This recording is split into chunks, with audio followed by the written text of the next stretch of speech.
여러분 안녕하십니까? AMAPCM 영업관리론 챕터 6장입니다. 영업사원의 성과에 대해서 공부하겠습니다. 영업사원의 성과, 행동, behavior, role perception, 역할 인식, 그 다음에 satisfaction, 만족에 대해서 공부하겠습니다.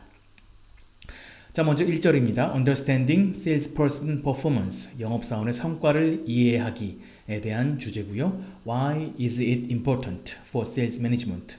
이것이 왜 영업관리에 중요한가에 대해서 공부하겠습니다. 자, 이게 Model of the Determinant of Salesperson Performance, 영업사원의 성과를 결정짓는 요인들에 대한 모델입니다. 그래서 위에 보시면 개인적, 조직적, 즉 회사 그리고 환경적 변수가 있고요. 그 다음에 역할에 대한 인식, 그 다음에 적성, aptitude, 그 다음에 스킬 레벨, 스킬에 대한 수준, 그 다음에 motivation, 동기부여가 있고요. 요 네 개가 그리고 요거까지 합쳐서 performance, 그 성과에 영향을 주죠. 그리고 성과를 내면 리워드가 지급되겠죠. 그렇게 되면 영업사원이 만족하는 이런 모델입니다. 이게 바로 퍼포먼스, 영업사원의 퍼포먼스에 대한 모델이 되겠습니다. 우리말로 좀 설명을 해드리면 개인적 요인, 조직적 요인, 그리고 환경적 요인이 있고요. 이것이 역할 인식과 적성, 그리고 기술 수준, 그 다음에 동기부여 수준에 영향을 주고요. 이것이 다시 이 5개가 합쳐서 다시 성과에 영향을 주게 되며, 그 다음에 이것이 리워드를 일으키죠. 그래서 리워드를 받게 되면 그 영업사원은 만족을 하게 된다. 이런 식의 모델입니다. 자, 두 번째 성과 측정 모델, 방금 이야기한 이 모델에 대해 좀 더 자세히 알아보도록 하겠습니다. 자, 역할 인식이란 부분이 있습니다. 역할 인식을 역할 지각이라고도 이야기하는데요. 자, 역할 인식, 즉 역할 지각에 대한 구성 요소는 3가지가 있습니다. 먼저 역할 정확성이죠. role accuracy. 그 다음에 perceived role conflict입니다. 지각된 역할 충돌, 그 다음에 지각된 역할 모호성, 이 3가지가 있습니다. role accuracy, role conflict, 그 다음에 role ambiguity입니다. 자, 먼저 role accuracy는요, 역할 정확성이라는 뜻인데요. 영업사원이 자신의 역할 파트너의 요구, 즉 회사 상사의 요구, 또는 회사 상사가 아니어도 우리 고객의 요구도, 우리 고객도 역할 파트너 중에 하나죠. 이를테면 그래서 회사 상사의 요구를 얼마나 정확하게 인식하는지, 이것이 바로 역할 정확성입니다. 물론 지금 이야기한 것처럼 회사 상사뿐만이 아니겠죠. 회사 상사뿐만이 아니라 고객의 요구에 대해서도 정확하게 인식한다면 그것도 역할 정확성에 포함될 수 있는 내용이겠습니다. 자, 두 번째는 인식된, 즉 지각된 역할 충돌입니다. perceived role conflict. 역할이 충돌할 때 발생하는데요. 상사의 요구, 회사의 상사의 요구와 고객의 요구가 서로 충돌할 때 발생하는 것이죠. 즉 여기서 말한 바대로 하면 2명 이상의 역할 요구가 양립할 수 없다고 생각될 때, 그렇게 지각될 때, 그렇게 인식될 때 발생하는 것이 perceived role conflict, 바로 지각된, 즉 인식된 역할 충돌입니다. 자, 3번째가 있었는데요. 3번째는 perceived role ambiguity입니다. ambiguity는 모호성이라는 뜻이죠. 모호성. 인식된, 지각된 역할 모호성은 영업사원이 그 일을 적절하게 수행하는 데 필요한 정보가 부족할 때, 또는 없을 때, 없다고 생각할 때 발생합니다. 이를테면 자동차 영업사원이 있는데요. 그 영업사원이 자신이 판매하는 자동차의 출고일자를 알 수 없을 때 영업에 큰 지장이 있겠죠. 이런 상황을 우리가 perceived role ambiguity라고 말합니다. 자, 두 번째는, 첫 번째 우리가 배운 게 role perception에 대한 것이었고, 두 번째는 aptitude입니다. 우리가 그 소비자 행동에서 배웠던 attitude는 태도고요. aptitude는 태도가 아니라 적성이라는 뜻이죠. 적성은 스킬과 달리, 스킬은 후천적으로 학습될 수 있고 그 교육을 통해서, 트레이닝을 통해서 개선될 수 있는데요. 적성은 스킬과 달리 선천적인 능력을 이야기합니다. 그것이 바로 aptitude이고요. 자, 3번째는 스킬입니다. 스킬은 방금 이야기한 것처럼 aptitude는 선천적이지만 스킬은 후천적입니다. 그래서 개인의 학습된 숙련도, 즉 learned proficiency, 학습된 숙련도를 말합니다. 그래서 이를테면 대인관계 기술, 리더십, 그 다음에 기술적 지식, 이런 것들, 이런 것 같은 학습된 능력입니다. 다시 이야기하면, 영어로 이야기하면 interpersonal skill, leadership, 그 다음에 technical knowledge, 그 다음 presentation skill 같이 배울 수 있는 후천적인 능력을 이야기합니다. 자, 네 번째는 motivation입니다. motivation은 동기부여, 이렇게 이야기하죠. 동기부여는 영업사원이 직무와 관련된 각 활동이나 업무에 쏟고자 하는 노력의 양, 내가 무언가 하고자 하는 어떤 의지의 힘이죠. 그런 것을 우리가 동기부여라고 이야기합니다. 자, 동기부여 좀 더 이야기하면 요 밑에 우리가 배웠던 여러 가지 요인 중에 요 노란색 부분이 동기부여인데요. 동기부여가 이제 성과에 중요한 역할을 미친다는 것을 알 수 있겠죠. 자, 동기부여를 하기 위해서는 그 전에 동기부여를 위해서는 뭐가 있어야 되냐면요. valence for performance라는 게 있습니다. valence라는 것은 유의성이라는 뜻인데요. 유의성은 내가 어떤 사람이 어떤 여기서 예를 들면 valence for performance라는 얘기는요. 퍼포먼스에 대해 내가 얼마나 중요하게 생각하는가예요. 그러니까 모티베이션을 가지려면 내가 성과를 내야겠다는 생각이 있어야 되는 거잖아요. 그러니까 성과가 나한테 얼마나 중요한가, 성과가 나한테 얼마나 바람직한가를 크게 느껴야 동기가 생기는 거잖아요. 그래서 성과에 대한 유의성이라고 합니다. 이런 것을. 자, 성과에 대한 유의성이 있으려면요. 또 뭐가 필요하냐면 이 앞에 두 개가 필요합니다. 하나는 instrumentality. instrumentality라는 얘기는 도구성이라고 하는데요. 도구성은 내가 성과를 내면 많은 보상을 받을 수 있을 거라는 확신이에요. 내가 성과를 내면 많은 보상을 받을 수 있을 거라는 확신, 이게 도구성이고요. 그 다음에 성과를 아무리 받을 수 있는 확신이 있다고 하더라도 그 성과가 아니고 그러니까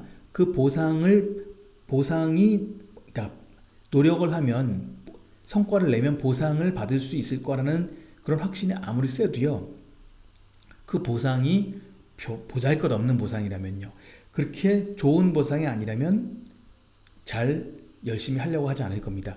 그래서 이게 바로 그 보상이 나에게 얼마나 좋은가, 그 보상이 나에게 얼마나 매력적인가, 이게 바로 valence for reward예요. 그래서 성과를 내면 보상을 받을 것이다 라고 하는 도구성과 그 보상이 얼마나 좋은가 라는 valence for reward가 성과를 내야겠다, 성과가 중요하다 라고 하는 valence for performance를 만들어내고요. 이것이 바로 모티베이션의 원동력이 되는 것입니다. 그래서 이 모델도 함께 잘 숙지해 주시기 바랍니다. 자, 좀 더 설명을 드리죠. valence for performance는 퍼포먼스가 나에게 얼마나 중요한가 인 것입니다. 그래서 이를테면 매출 증가, 퍼포먼스죠. 이것이 얼마나 나에게 중요한가, 얼마나 나에게 좋은가, 이거입니다. 그래서 나는 얼마나 성과를 꼭 내고 싶어 하는가, 성과 증대는 나에게 얼마나 좋은가, 얼마나 바람직한가를 나타낸 것이 valence for performance입니다. valence for performance는요, 내가 성과를 얼마나 중요시 생각하는가에 대한 것이잖아요. 자, 아까 그림처럼 valence for performance는 또 두 개의 요인에 의해 생겨나는데, 하나는 instrumentality입니다. 이거는 도구성이고요. 또 하나는 valence for reward입니다. 그래서 도구성은 무엇이냐?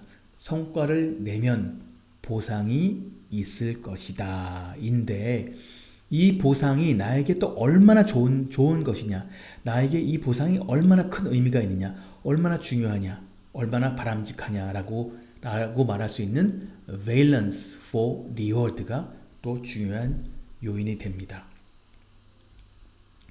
자, 방금 이야기했죠. instrumentality, 도구성은 내가 성과를 많이 내면 많은 보상이 따를 것인가에 대한 어떤 확신이죠. 그래서 어떤 높은 성과에는 좋은 보상이 따를 것이다 라는 가능성, 즉 인과성, 내가 성과를 많이 내면 보상이 따를 것이라는 인과에 대한 확신의 정도를 우리가 instrumentality라고 말할 수 있는 것입니다.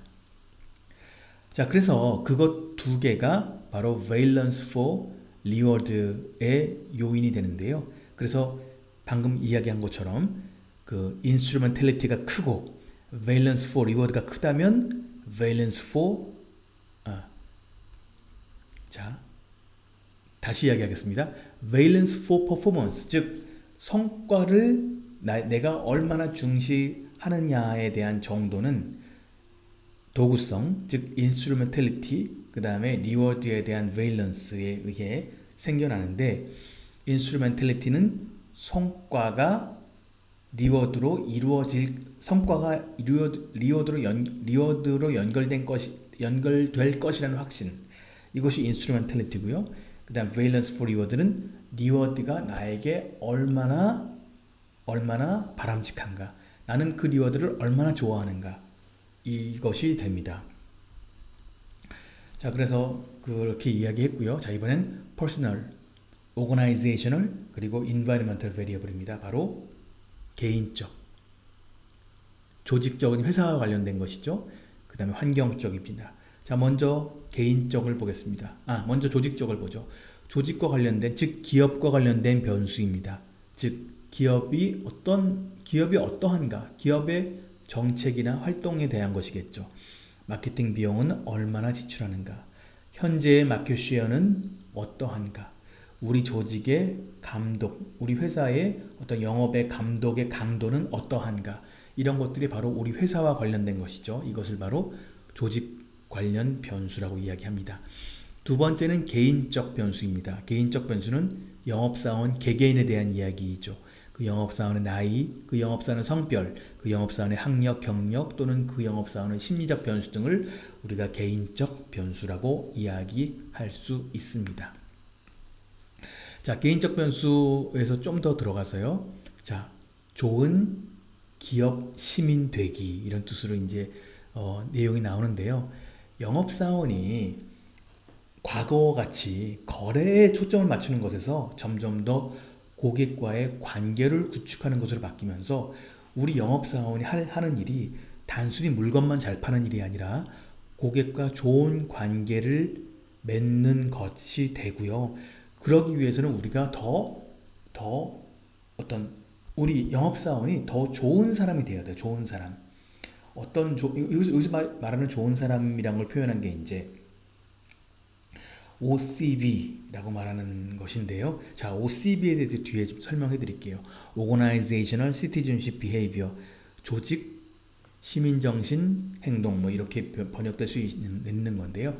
OCB는 다음과 같이 4개로 구성된다고 우리 책에 나와 있습니다. 먼저 스포츠맨십, 어떤 공정한 경쟁을 이야기하는 것이고요. 두 번째는 civic virtue, 어떤 시민적 덕목이에요. 우리는 지금 회사의 구성원으로서의 영업사원을 이야기하는 거니까, 이를테면 그 영업사원이 우리 회사가 잘 되도록 우리 회사를 위해 뭔가를 하는 거죠. 이를테면 뭔가 조언 활동도 하고 개선 활동도 하고요. 이런 것들을 하는 것이 civic virtue. 세 번째, conscientiousness는 말이 나오는데요. 이것은 성실성이란 뜻입니다. 네 번째는 altruism, 이거는 이타주의라고 하는 거죠. 나만을 위한 것이 아니라 이 공공적인 것을 더 우선시하는 이런 마음을 altruism이라고 하죠. 이런 것들을 우리가 OCB, 조직 시민 정신 행동, 이렇게 표현할 수 있습니다. 그래서 조직 시민 행동이라고도 말할 수 있는데요. OCB는 좀 더 쉽게 설명을 드리면 자신이 맡은 직무 이외의 일을 수행을 하는 거예요. 내가 내 돈 버는 일만 나를 위해서, 나의 어떤 이기적인 부분에 대해서만 일하는 게 아니라 나의 본연의 일 이외의 일도 기꺼이 수행함으로써 우리 회사가 더 잘 되도록, 우리 회사가 좀 더 원활하게 운영될 수 있도록 해주는 것, 그리고 뭔가 능동적이고 자발적으로 기꺼이 수행하는 것, 그 다음에 내가 맡은 일이 아니더라도 다른 구성원을 도와주거나 조직의 성공에 도움이 되는 그런 이타적인 행동을 하는 것을 우리가 Organizational Citizenship Behavior, 즉 OCB라고 이야기하는 것입니다. 자, 세 번째 리워드에 대해 이야기하겠습니다. 리워드는 두 가지가 있습니다. 먼저 extrinsic reward, 즉 외적 보상입니다. 이것은 나 스스로 느끼는 보상이 아니라 외부에서 주어지는, 즉 기본적으로 일반적으로 회사에서 주어주는 보상을 말합니다. 자, 그래서 이런 것들입니다. pay, 급여죠. financial incentive, 금전적 인센티브, 그 다음 security, security는 직무 안정성 혜택, 뭐 근속 같은 걸 말하는 것이고요. 그 다음 recognition은 이제 폭넓게 인정이라고 이야기하는데, 인정은 회사에서 날 인정해 주는 것이니까 공식적으로 인정해 준다면 표창이나 포상 같은 것이 recognition에 포함될 수 있겠죠. 그리고 프로모션도 외적 보상, 즉 extrinsic reward에 포함되는 요소입니다. 자, extrinsic reward의 반대말이 intrinsic reward인데요. intrinsic reward는 내적 보상이라고 합니다. 이것은 외부에서, 즉 회사가 주는 보상이 아니라 나 스스로, 영업사원 스스로 느끼는 보상입니다. 즉 feelings of accomplishment, 성취의 느낌, 성취감이죠. 그 다음 personal growth, 개인적인 성장의 느낌, 개인적 성장. 그 다음에 self-worth, 자존중감, 자존감 이렇게 말할 수도 있겠죠. 이런 것들을 우리가 intrinsic reward라고 말할 수 있습니다. 자, 이번엔 만족에 대해서 이야기해 보겠습니다. job satisfaction, 직무 만족이란 영업사원들이 보람있고 성취감을 느끼고 만족하고 그리고 실망하거나 불만족하는 그런 직무 특성을 말합니다. 그래서 여기서 말하는 건 사실 불만족까지 포함하는 개념이라고 말했으니까 만족이라고 번역할 수도 있겠지만 만족도라고 번역할 수도 있을 것입니다. 만족도가 높다면 만족하는 것일 테고 만족도가 낮으면 불만족도 포함할 수 있으니까 여기서 말하는 job satisfaction은 직무 만족도라고 번역해도 좋을 것 같습니다. 자, 영업사원의 역할 인식에 대해 다시 한번 또 이야기해 보겠습니다. 역할 인식, 아까 보았던 그 퍼포먼스에 관련된 그 모델이었죠. 역할 인식, 여기 노란 표시되어 있는 이 부분입니다. 역할 인식과 관련된 부정적인 결과를 최소화하도록 영업 매니저가 할 수 있는 일이 있다고 합니다. 어떤 일을 할 수 있을까요? 첫째, 고용되는 영업사원의 유형을 영업 매니저가 고를 수 있겠죠. 그리고 두 번째, 영업사원을 어떻게 트레이닝 할 것인가에 대해서 매니저가 영향을 미칠 수 있겠죠. 그리고 그 다음에 영업사원을 어떻게 동기부여할까, 즉 어떤 인센티브로 그들을 동기부여할까 또 영업 매니저가 영향을 미칠 수 있을 테고요. 그 다음에 어떻게 그들을 evaluate, 평가할 것인가에 대한 항목도 영업 매니저가 통제할 수 있겠죠. 영향을 줄 수 있겠죠. 그 다음 마지막으로 그리고 supervised, 그들을 어떻게 관리 감독할 것인가에 대한 방법도 영업 매니저가 역할 인식에 영향을 줄 수 있는, 즉 롤 퍼셉션에 영향을 줄 수 있는 그런 요소들이라고 말씀드릴 수 있습니다. 자, 영업사원의 역할 개발 단계에 대해서 공부해 봅시다. 영업사원의 역할을 정의하는 프로세스 내에서의 세 단계가 있습니다. 첫 번째 단계는 롤 파트너들이 자기들의 기대를 영업사원에게 알려주는 단계입니다. 롤 파트너는 우리 기업 측에는 우리 상사가 있을 테고요. 우리 고객사 측에는 우리 고객사의 담당자들이 저한테, 영업사원한테 무언가를 알려주겠죠. 자, 2단계입니다. 2단계는 영업사원은 그것을 인식하는 것입니다. Sales people이 인식을 하는 단계, 그것을 알아차리는 단계죠. 세 번째 단계는 영업사원이 그 인식, 그 perception을 행동으로 전환하는 단계입니다. 이렇게 세 단계로 구성이 됩니다. 자, 이번엔 영업사원의 역할의 취약성이라는 그 주제로 말씀을 드려보겠습니다. 영업사원은 고객과 회사 사이에서 어떤 경계적인 곳에 있습니다. 그래서 영업사원은 더 많은 롤 컨플릭트, 역할상에서의 어떤 충돌이나 갈등을 겪기가 매우 쉽습니다. 영업사원은 원격적인 원격적으로 일하는 경우도 많습니다. 지금 요즘 같은 코로나 상황에서도 원격 업무 많이 하는데요. 재택근무하는 영업사원이 많아질 수 있는데요. 그리고 특히 이제 인터넷 발달로 재택근무도 보다니 원활하게 될 수 있어가지고요. 재택근무를 하게 되면 고객을 만나기는 더 좋겠죠. 회사에 굳이 이제 안 가도 되니까요. 고객을 만날 시간은 더 많이 확보할 수 있겠지만 회사와 괴리가 될 수 있기 때문에 소외감을 느낄 수도 있을 겁니다. 자, 이번엔 그 Selling in a Team 이란 주제로 말씀을 드려볼 텐데요. 과거에는 개인적으로 영업사원들이 활동을 많이 했다면 지금은 팀을 이루어서 영업을 많이 하게 됩니다. 회사와 고객 사이의 관계가 복잡해짐에 따라 영업사원들도 팀을 짜서 기술, 제조, 물류 등 다양한 기능을 포함하는 팀을 만들어서 일할 필요가 생겼습니다. 한마디로 팀 셀링을 한다는 것인데요. 전문가로 팀을 구성하여 영업을 하는 것이 요즘의 추세입니다. 자, 영업사원들은 특히 혁신적 역할을 하는 영업사원들이 있겠는데요. 그러한 영업사원들은 비혁신적 역할을 하는 영업사원보다 더 많은 역할 모호성과 부정확한 역할 인식을 경험하는 경향이 있습니다.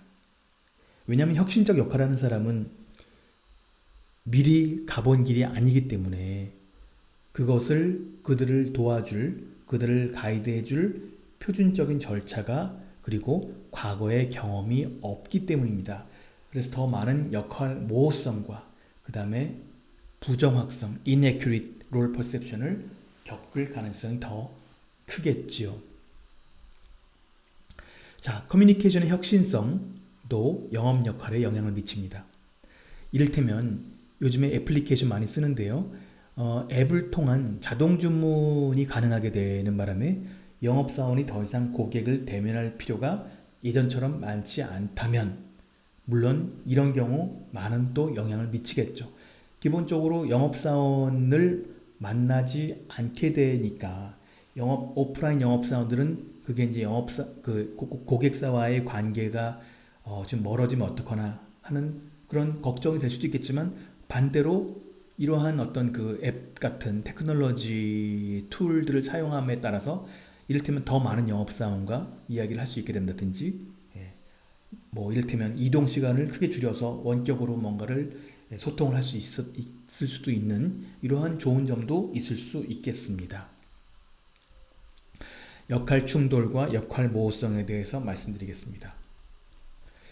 역할 충돌 및 역할 모호성에 대한 일반적인 기대 그리고 핵심적 영역에 대해서 말씀을 드리면 이것과 관련된 결론이 이제 우리 책에 나오는데요. 이런 말이 나옵니다. 역할 파트너들은 기대의 유형이 다르다. 이를테면 영업사원에 대한 회사의 기대와 영업사원에 대한 가족의 기대는 서로 다를 수 있겠죠. 두 번째, 기대는 영업사원들 내에서는 일관된다. 이런 말이 나오는데 이 이야기는 영업사원 내란 얘기가 이제 기업 내라고 이해할 수도 있을 것 같아요. 그래서 기대는 회사 내에서의 기대는 일관될 수 있겠지만 또 각 영업사원들은 또 자기들의 가족이 있잖아요. 그래서 각 영업사원별 가족의 기대는 또 크게 다를 수 있는 면이 있겠습니다. 세 번째, 대부분의 B2B 영업사원들은 그들의 직무의 몇몇 측면에 대한 모호함에 시달립니다. 이를테면 회사 정책에 대해 클리어하게 알지 못하고 회사가 나를 어떻게 평가하는지에 대한 방법도 잘 모를 수 있습니다. 이런 것들을 이제 모호함이라고 말할 수 있는데요. 반면 회사에 대해서는 많이 모호할 수 있겠지만 또 가족에 대해서는 그리 모호하지 않겠죠. 가족에 대해서는 더 명확한 명확성을 갖게 될 겁니다. 회사와는 달리. 자, 네 번째입니다. 네 번째, 대부분의 영업사원들은 회사의 정책 또는 기대와 고객들의 요구 사이에서 충돌을 인식하게 됩니다. 요 네 가지가 역할 충돌 및 역할 모호성에 대한 이야기에 대한 어떤 그 결론적인 내용으로 해서 우리 교재에 나온 이야기입니다. 자, 충돌과 모호성의 결과라는 이야기가 나오는데요. 적절한 충돌 또는 적절한 갈등 그리고 모호성은 간에 적절한 역할 스트레스를 주어서 긍정적인 역할을 하기도 한다고 합니다. 하지만 충돌과 모호성이 컨플릭트와 앰비규어티가 너무 세면 부정적인 영향을 준다고 합니다. 이 부정적인 영향 중의 사례는 기능장애적 결과라고 해서 dysfunctional consequences라고 이야기하는 어떤 기능장애적 결과, 그러니까 기능이 제대로 수행될 수 없는 그런 결과를 낼 수 있다는 뜻이겠지요. 자, 그리고 심리적 결과에 대해서 말씀을 먼저 드려보면, 자, 역할 충돌은 어떤 심리적 결과를 낳겠습니까? 바로 고객의 기대와 고객의 기대와 회사의 기대가 충돌할 수 있겠죠. 이럴 때는 영업사원의 불안감이 생기고 만족도가 감소할 수 있고요. 그 다음에 역할 모호성이 심리적으로 어떤 영향을 줄까 생각해보면, 역할 수행을 위한 적절한 정보가 부족한 거잖아요. 역할 모호성이라는 게. 자, 이렇게 되면 나의 역할에 대한, 영업사원의 역할에 대한 이해가 부족해지고, 따라서 자신감이 떨어질 수 있겠죠. 자, 이번엔 행동적 결과입니다. 좀 전에 나왔던 표현이 또 나오는데요. dysfunctional behavior consequences. 기능장애적 행동 결과. 즉, 회사에 기능적으로 안 좋은 결과를 낳을 수 있다는 얘기죠. 예를 들면 이직, 회사를 퇴사하는 거죠. 퇴사. 그다음 무단결근, 그다음에 성과 감소 같은 이런 것들은 이제 기능장애적 행동 결과의 사례로 이야기할 수 있겠습니다. 자, 영업사원의 역할 충돌과 역할 모호성은 어떻게 관리해야 할까요? 역할 충돌을 먼저 줄이는 방법을 알아보겠습니다. 유연한 관리를 하면서 역할 충돌을 줄일 수 있겠죠. 너무 딱딱하게, 너무 유연하지 않게 관리를 하면 그 충돌이 그 마찰이, 갈등이 세질 수 있지만, 좀 더 유연하게 한다면 그 충돌은 줄어들 수 있겠습니다. 또는 영업사원들이 스스로 그들이 하는 일에 대해서, 그리고 그들이 일하는 방법에 대해서 목소리를 내도록, 그래서 영업사원이 그 고객과 회사 사이에서 뭔가 중재를 더 잘 할 수 있도록 하면 역할 충돌은 더 줄일 수 있겠습니다. 두 번째, 역할 모호성을 줄이는 방법입니다. 영업 트레이닝을 통해서 역할 모호성을 줄일 수 있습니다. 역할 모호성은 내가 해야 할 역할을 위한 정보가 부족할 때 생기는 것이기 때문에 영업 트레이닝을 통해서 많은 것을 학습한다면 역할 모호성을 줄일 수 있을 것입니다. 그리고 보다 면밀한 감독을 통해서 줄일 수도 있겠죠. 통제 범위를 줄임으로써 좀 더 꼼꼼하게 관리 감독을 할 수 있을 것입니다. 그리고 영업사원이 평가 기준을 잘 모른다면 이것도 역할 모호성인데, 나 스스로 평가 기준을 정하는데 참여한다면 내가 스스로 정한 평가 기준을 내가 모를 수는 없잖아요. 이렇게 되면 역할을 잘 수행하기 위한 충분한 많은 정보를 알 수 있게 되니 역할 모호성도 줄일 수 있게 되겠습니다. 자, 영업사원의 직무인식의 원인 및 결과라는 장표가 나옵니다. 그래서 아까 나왔던 이것과 비슷한데요. 개인적, 그 다음에 조직적 변수가 있고요. 그 다음에 롤 애큐리시, 역할 정확성, 그 다음에 역할 충돌, 그 다음에 역할 모호성, 이 세 가지가 있고요. 이것이 심리적 결과를 내고, 또 방금 이야기한 것처럼 행동적 결과를 내고, 그 다음에 환경적 영향도 이제 영향을 미치고, 이런 것들이었죠. 우리말로 좀 쉽게 설명을 드리면, 자, 개인적 변수와 조직적 변수가 있고요. 이것이 역할 정확성과 지각된 역할 충돌과 지각된 역할 모호성에 영향을 주고요. 그 다음에 이것이 심리적 결과에 영향을 주고, 그 다음에 행동적 결과에도 영향을 준다는 것이었죠. 그래서 개인적 조직적 변수는 감독의 근접성, 아까 이야기한 걸 좀 더 요약해서 이야기하는 이제 그런 걸로 이해하시면 될 텐데요. 감독의 근접성, 그 다음에 감독의 표준을 정하는 것, 그 다음에 영업 교육, 그 다음에 직무 경험을 통해서 영향을 줄 수 있겠죠. 그 다음에 이것이 바로 심리적인 결과를 낳는데요. 이 결과는 내적 만족, 외적 만족, 그 다음에 정신적 긴장 같은 심리적 결과를 낳을 수 있고요. 그 다음 행동적 결과는 아까 말한 것처럼 이직, 무단 결근, 직무 성과 라는 결과를 낼 수 있겠습니다. 물론 지금 말한 거는 행동적 결과는 부정적인 얘기만 했지만 물론 부정적인 결과가 나오는 건 아니겠죠. 이직 대신 뭐 계속 근속을 한다든지 아니면 결근 대신 더 성실하게 일한다든지 이것도 긍정적인 행동적 결과라고 말할 수 있겠죠. 자, 이번엔 역할 정확성입니다. 역할 정확성은 세 가지 요소가 있습니다. 액티비티, 퍼포먼스, 그 다음 리워드 요 세 가지가 있습니다. 활동, 성과, 보상이라는 모델이죠. 활동이 성과를 낳고 성과를 낳으면 보상이 주어지는 이런 모델인데요. 이 연결되는 관계 속에 어떤 일정 정도의 부정확성, 즉 inaccuracy가 들어올 수 있겠죠. 활동, 성과, 보상 지금 이야기한 세 가지입니다. 이 세 가지는 단순한 인과관계로만 설명할 수는 없다. 즉 다차원적이다. 그렇기 때문에 이러한 연결 사이에서의 역할의 부정확성, 롤 inaccuracy가 발생할 수 있다라고 말하고 있습니다. 자, 여기까지 챕터 6 영업사원의 성과, 행동, 역할 인식, 그리고 만족에 대해서 알아보았습니다. 여러분 감사합니다.